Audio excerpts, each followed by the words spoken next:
Protein synthesis inhibitors. Protein synthesis inhibitors as the name indicates क्या करेंगे, ये protein synthesis को इनहिबिट करेंगे, बैक्टीरियल प्रोटीन सिंथेसिस को इनहिबिट करेंगे।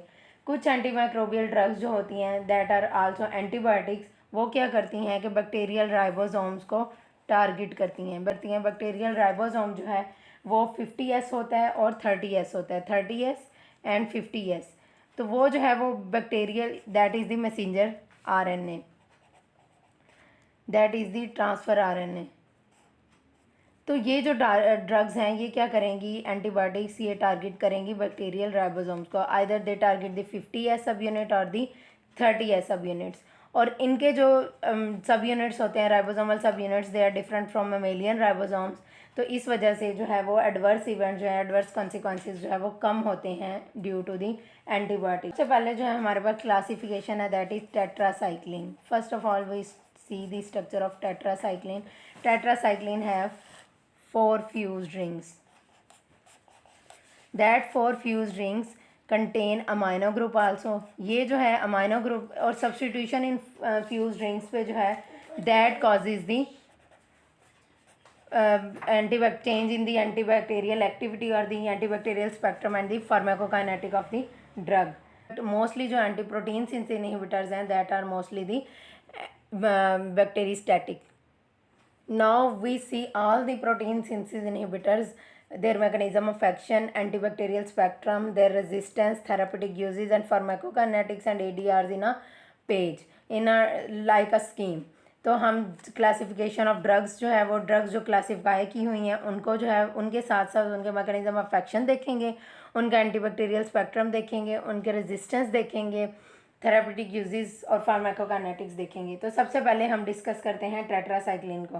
टेट्रासाइक्लिन जो है उसका मैकेनिज्म ऑफ एक्शन क्या है। First of all tetracycline inhibit the bacterial ribosomes. क्या करती है, सबसे पहले टेट्रासाइक्लिन का टारगेट क्या, 30S सब यूनिट्स इसका टारगेट है और ये बाइंड करती है ट्रांसफ़र RNA के साथ, इनहिबिट करती है बाइंडिंग ट्रांसफ़र RNA की मैसेंजर RNA के साथ। तो इसका जो है हम mechanism of action with the help of diagram देख लेते हैं कि जो है वो that is the ribosome, that is the messenger RNA.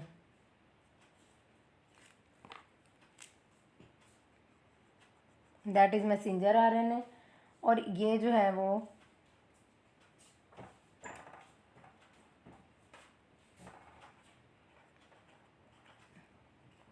तो ये जो टेट्रासाइक्लिन है वो क्या करती हैं, इनहिबिट करती हैं बाइंडिंग विद द 30S सब यूनिट के साथ। उससे क्या होता है कि मैसेंजर RNA राइबोसोम जो कम्प्लेक्स होता है उसकी बाइंडिंग ट्रांसफ़र RNA के साथ नहीं हो सकती।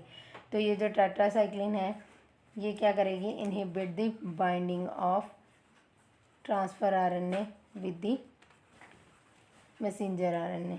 तो उससे क्या है कि प्रोटीन सिंथेसिस नहीं होगी, प्रोटीन सिंथेसिस इनहिबिट हो जाएगी। अब इसका एंटीबैक्टीरियल स्पेक्ट्रम क्या है, सबसे पहले तो ये कि that are the bacteriostatic drugs. Mostly जो एंटीबायोटिक्स हैं वो क्या हैं, बैक्टीरियोस्टैटिक हैं। उसके अलावा जो है that is effective against both the gram positive and gram negative bacteria. They are effective against both bacteria, against mycobacteria, spirochetes, atypical species. और ये जो है that is use in the treatment of acne के treatment में use होती हैं। उसके अलावा अगर क्लेमाइडिया की इन्फेक्शंस हुई हों तो उनमें यूज़ होती हैं।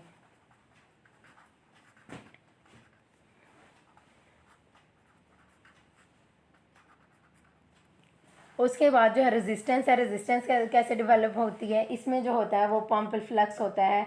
इफ्लक्स पंप होता है जो ड्रग को एक्सपेल कर देता है बैक्टीरिया के अंदर, बैक्टीरियल मेम्ब्रेन के अंदर जो है वो इफ्लक्स पंप होता है जो इसको जो है वो ड्रग को जो है वो आउट कर देता है और ड्रग की कंसनट्रेशन अकोमुलेट नहीं होती सेल में, जिसकी वजह से ये अपना इफेक्ट शो नहीं करती और ये प्रोटीन सिंथेसिस को इनहिबिट नहीं कर सकती। उसके अलावा जो है इसमें एंजाइमेटिक इनएक्टिवेशन होती है, that cause the inactivation of drug. और इससे क्या होगा कि रेजिस्टेंस डेवलप हो जाएगी। ज़रूरी नहीं है कि एक ड्रग की रेजिस्टेंस हुई है तो बाकी सबकी भी रेजिस्टेंस हो जाए। उसके बाद फार्माकोकाइनेटिक्स है। फार्माकोकाइनेटिक्स में जो है वो क्या है, एब्जॉर्प्शन है, वेल एब्जॉर्ब होती है, well absorb after oral administration. But with the dairy products it is not used with the dairy products. Dairy products के साथ हम क्यों नहीं दे सकते, क्योंकि डेयरी प्रोडक्ट्स में क्या होता है, आयंस होते हैं, तो उसमें मैग्नीशियम आयन होता है, कैल्शियम होता है, तो ये जो है वो क्या करती है डेयरी प्रोडक्ट्स के साथ कॉज चिलेट फॉर्मेशन कर लेती है, डाइवेलेंट ट्राइवेलेंट आयन के साथ चिलेट फॉर्मेशन कर लेती है, उसकी वजह से ही इसकी एब्जॉर्प्शन जो है डिस्टर्ब हो जाती है, not absorb well with dairy products. उसके अलावा फूड के साथ जो है इसका जो एब्जॉर्प्शन है वो कम होती है as compare to the without food on empty stomach. उसके बाद डिस्ट्रीब्यूशन जो है ये टिश्यूज़ के साथ बाइंड करती है, ऑल टिश्यूज़ के साथ बाइंड करती है, जंजाइवल फ्लूइड के साथ, स्किन के साथ कंसनट्रेट कर जाती है उनमें और बाइंड करती है टिश्यूज़ के साथ, कॉज कैल्सिफिकेशन करती है, क्योंकि इसकी वेल डिस्ट्रीब्यूट होती है तो calcification of bone and teeth करती है, so that is contraindicated in children mostly.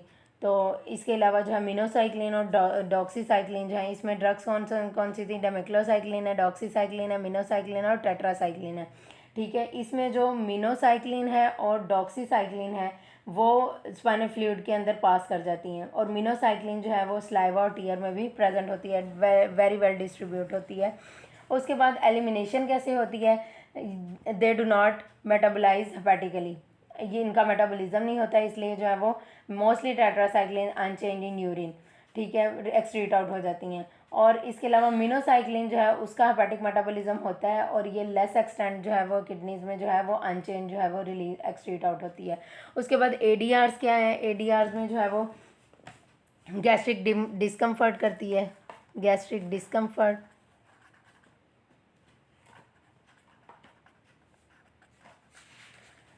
उसके अलावा जो है गैस्ट्रिक डिस्कम्फर्ट जो है वो इसलिए होती है कि गैस्ट्रिक म्यूकोजा की इरिटेशन कॉज करती है, और ये जो है वो अगर जो है वो ईसोफेजाइटिस कॉज करती है, अगर हम जो है वो ईसोफेजाइटिस को मिनिमाइज़ करेगी अगर हम फूड के साथ लेंगे, या जो है अगर हम कैप्सूल्स में लेंगे तो ये गैस्ट्रिक इरिटेशन कम करेगी।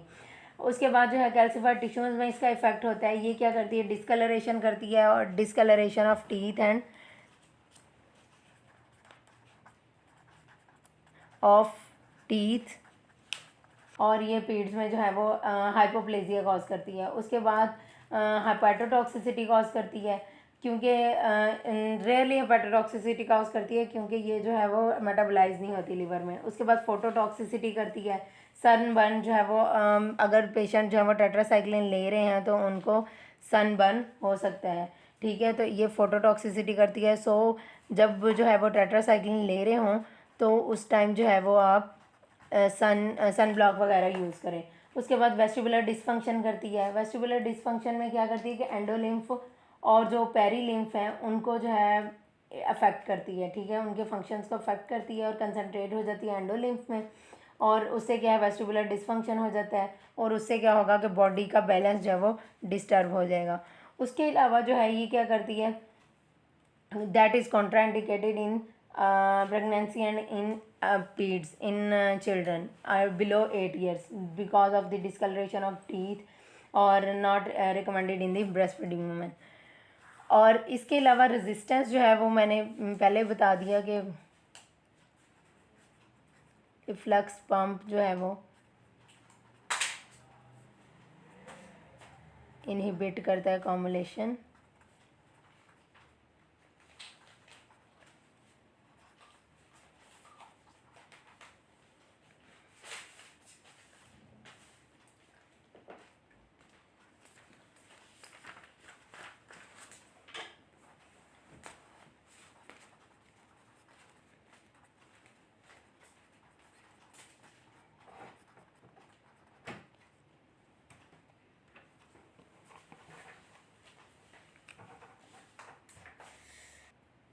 उसके बाद नेक्स्ट ड्रग है glycylcyclines, that is the class, glycylcycline is the class and the tigecycline is the drug. Tigecycline जो है that is also the derivative of minocycline, minocycline का ही डेरिवेटिव है, ठीक है, उसी से ड्राइव हुई है। ये जो ड्रग है that has the same mechanism of action, क्या है कि ये भी क्या करती है, बाइंड करती है, रिवर्सिबल बाइंडिंग करती है विद दी 30S सब यूनिट, और प्रोटीन सिंथेसिस को इनहिबिट करती है, रिवर्सिबल बाइंडिंग विद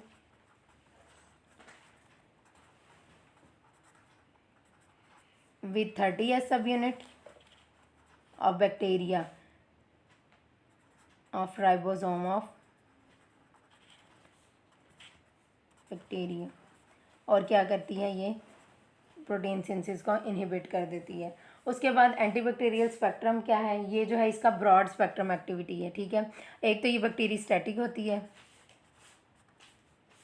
उसके अलावा जो है इसकी ब्रॉड स्पेक्ट्रम एक्टिविटी होती है।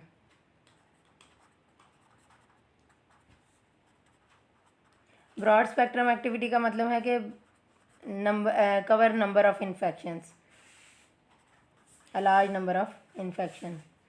उसके अलावा जो है ये मल्टी ड्रग रेजिस्टेंट स्ट्रेप्टोकोकल जो है वो एंटीरोकोकाई जो है उनके लिए जो है इफेक्टिव होती है, और ये एनारोबिक ऑर्गेनिजम्स के अगेंस्ट जो है इफेक्टिव होती है।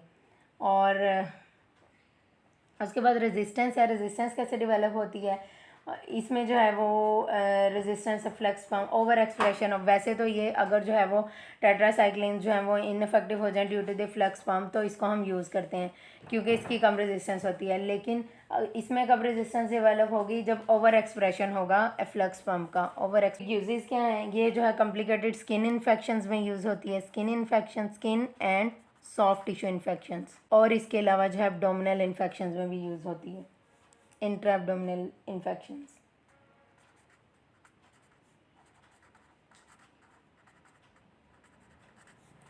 उसके बाद जो है फार्माकोकाइनेटिक्स है। फार्माकोकाइनेटिक्स में क्या है कि ये आईवी इन्फ्यूजन्स हम देते हैं इसको, आईवी एडमिनिस्ट्रेड, आईवी, ठीक है।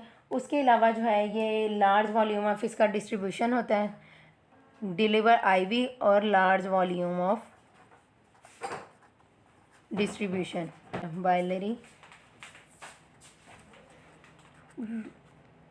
उसके अलावा जो है वो not recommended in hepatic dysfunction, तो ये क्या करती है, लिवर एंजाइम्स को इंक्रीज़ करती है, increase in enzymes of liver. उसके अलावा जो है ये क्या करती है, सीरम क्रिएटिनिन को इंक्रीज़ कर देती है, इंक्रीज सीरम क्रिएटिनिन।